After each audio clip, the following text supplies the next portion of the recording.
this is it for him. Not only is Richard finishing up his playing career, but he's finishing up his college career too. He's graduating right now as we speak, so he'll be finishing up and getting out of here just as we're getting out of here. So, I think that he'd be wise to, to do everything he can to play well this game.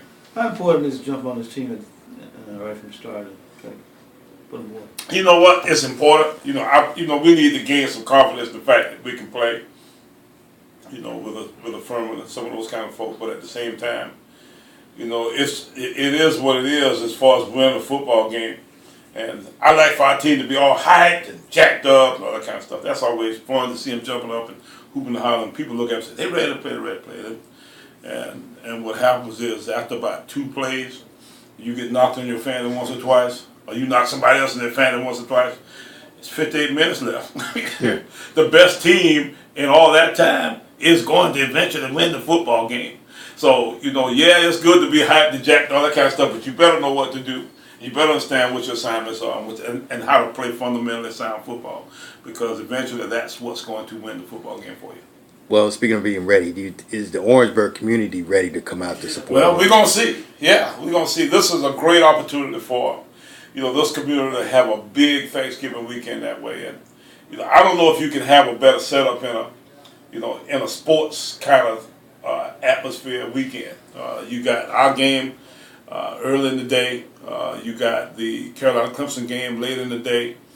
If a guy really wants to do, I don't know what time the Coastal game. If a guy wants to do it, he can almost see part of our game, see half our game, and drive over to Myrtle Beach and see half of that game. If that's what they want to do. But there's plenty of great football in this state, and for a state our size to have this many opportunities to be, entertained on that Thanksgiving weekend, that's our present to the state of South Carolina, in the fact that we're giving them a nice Black Friday weekend kind of activity to keep the husbands busy. They don't have to go out shopping, they can go see football. Well, how were you able to get in position this time around to get the home game? You know what? I don't know. Charlene is the person you can talk to. She's on the committee, and I want to congratulate her and thank her because she obviously did an absolutely marvelous job of presenting our case of convincing the committee that South Carolina State was the team that deserved to be there. We have relationships with some of the other conferences and that kind of stuff, and people see us play. The fact that we play, the Coastal Carolinas and the Primers and the Waffles of the world, over the years, these guys know us in a way that they can go out and talk about us, to other people that way. So, Richard Johnson from Waffles on the committee. Charlie was on the committee. I don't know exactly who all else is on the committee, but those guys were the ones who made the selection. And at that point, then they had to figure out exactly who goes where. I think they decided that they wanted South Carolina State and Furman, who were probably the last teams into the field, to be against the number 1 seed. So we are going to play off for an opportunity to go to Fargo, North Dakota. I mean, that's part of what makes the whole thing come in. So at that point, and we were fortunate enough at that part of the bracket. Obviously, once the bid came in, maybe our bid was better than Furman's. I don't know exactly how that works, but that would seem to be, what would make sense at that point. Then at that point, then they're going about the task of bringing them here.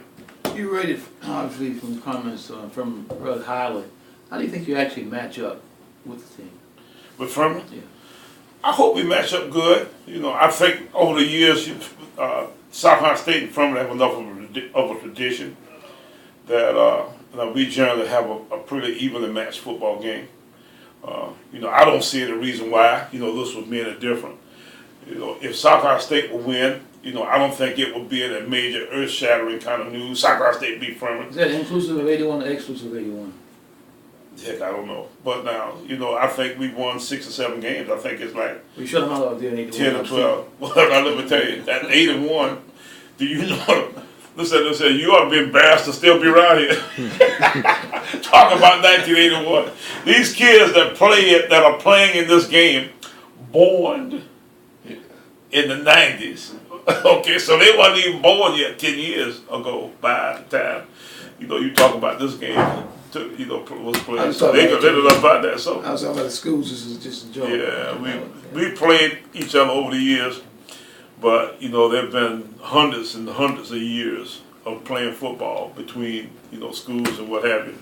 And I guarantee you there are guys who who know nothing about it, or have no significance on the game now, who played against each other. The traditions and the rivalries and all that kind of stuff, do exist in a way where you got an understanding of each other.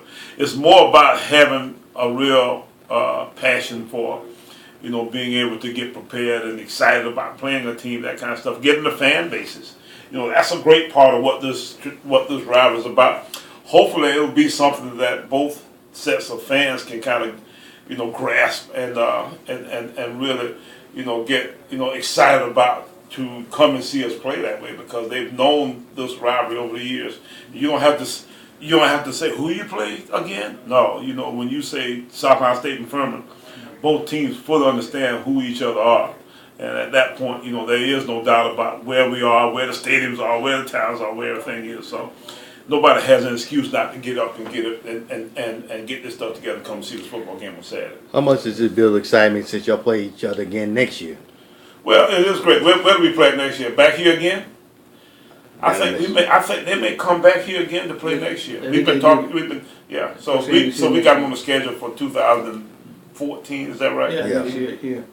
Okay, so it's next year here. Yeah, well, great. Yeah, that's all well and good.